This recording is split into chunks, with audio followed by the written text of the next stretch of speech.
Message, গ্রেপ্তার principal, school প্রধানের অপকর্ম, শিক্ষাক্ষেত্রে কলঙ্ক। মেসেজ করছেন কেন হোয়াটসঅ্যাপ থেকে?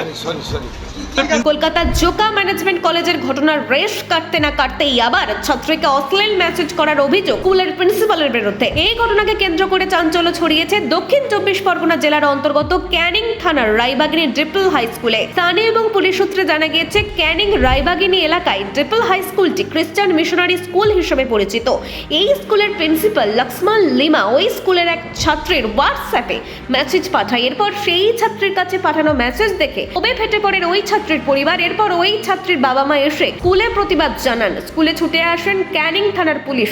স্কুল থেকে প্রিন্সিপালকে আটক করে পুলিশ। তবে এই বিষয়ে সংবাদ মাধ্যমের মুখোমুখি হয়ে নিজের দোষ স্বীকার করে স্কুলের প্রিন্সিপাল। ধরে আমার মেয়েকে সেফটি অ্যাসল্ট করে যাচ্ছে। আমরা ও বোর্ড এক্সাম দেবে বলে এটা করেছি, ধৈর্য ধরে ছিলাম এতদিন।